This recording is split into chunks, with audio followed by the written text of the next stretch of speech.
Francis Oriem, a 31-year-old patient farmer at Tadaga Yellow Village, Oyam District, says he is happy to have made use of the last 2 years of relative peace to work hard on his fields, market his produce, and use savings to engage in poultry and livestock rearing. The past 2 years of relative peace has almost brought life to normal in his village. His children have free space to play and are healthy too. Since the return from the camp, Oriem offers ploughing services to the farmers in the village and the neighboring areas to earn him a living. But Oriem's joy at his prospect of productive farming and happy family life suddenly withers, leaving traces of sadness and a sense of hopelessness on his face when he starts to talk about the possibility of another war about to erupt between Joseph Kon's Lord's Resistance Army rebels and the government of Uganda. Oriem says on Monday 17, 2008, they all fled their homes and spent nights in the bushes in fear. Lucy Aliang, the area local council 3 representative, says in reference to a rumor that hit the villages, indicating that a group of the LRA rebels had been sighted around. Aliang says some families that are well off even transported their members for safety to urban centers. The apparent inherent fear and tension is coming after Kon declined to sign the agreement of a peace negotiation agreement between the government and the LRA. The incident prompted government to announce a plan to embark on a joint military offensive against the LRA rebels. Consequently, villagers in most of northern Uganda areas are living in a state of tension and fear. David Okwir Livingston, 67, who lost 2 of his sons during the LRA rebellion, says he is disappointed with Kon's refusal to sign the final peace agreement in Juba.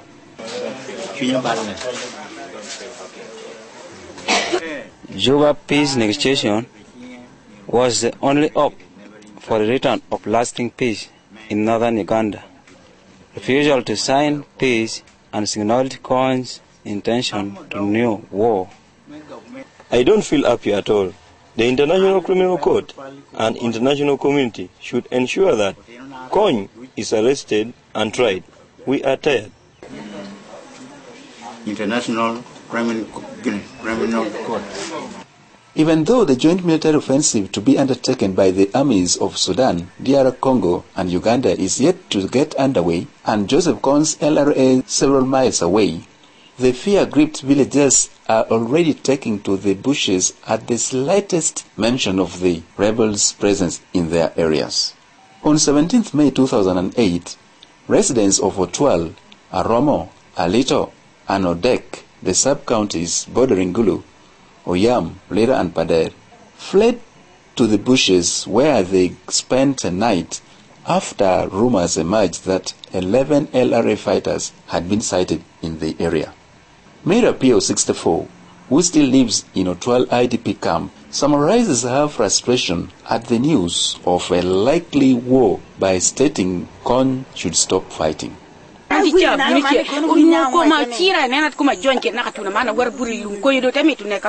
was so sick that night, but I had to flee my house and sleep in the bush.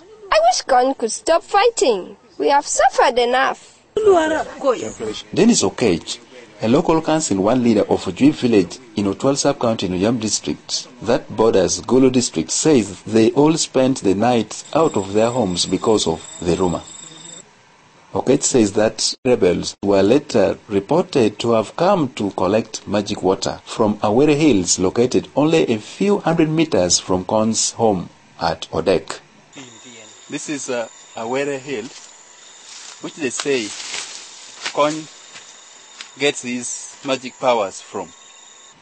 Beliefs among the local population in the area has it that Kony often uses the magic water located somewhere on the hills to perform rituals.